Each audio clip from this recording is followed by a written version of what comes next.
It was a Tuesday when we visited Hezbollah's new museum in Melita, crowded and full of children who came to see rocket launchers, military tanks, and guns.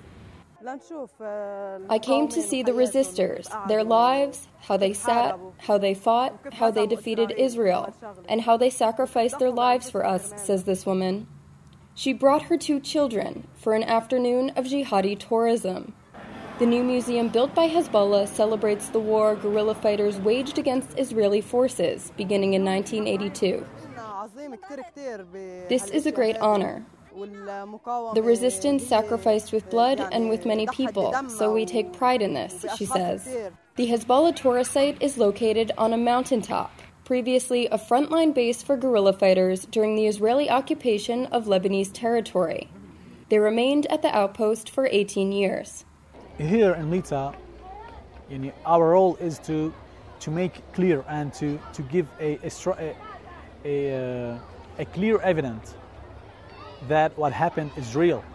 A typical tour of the grounds starts with a short film about the resistance and then moves to the exhibition, a room full of Israeli weapons, uniforms, and belts of ammunition.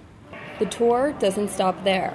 The Abyss, as this exhibit here is called, is the actual site of an Israeli bombing. It features tanks, broken missiles, and even cannons, which were all left here by the Israeli army and since have been collected by Hezbollah. The exhibit signifies Israeli defeat, and here children awe at broken military tanks, symbols of how Hezbollah pressured Israeli forces to withdraw from Lebanese soil 10 years ago. And the story didn't end yet with Israel, between Lebanon and Israel. This is a live history.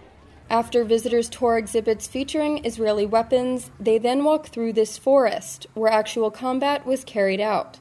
The pathway leads past a hidden cove where the assassinated Secretary General of Hezbollah, Saeed Abbas Musawi, would pray and encourage fighters. Life-size replicas of militants are spread throughout the woods, some carrying missiles and another kneeling down to pray.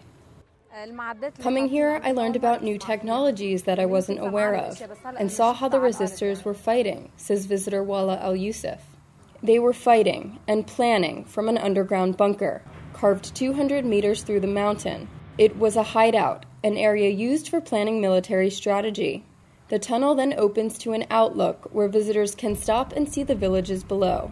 I come here to see what they done, the Islamic revolution in Lebanon, to freedom, my country and my village. The museum opened 3 weeks ago. One tour guide said that they had over 130,000 visitors in the first 10 days, and that the park will expand to include a cable car and hotel.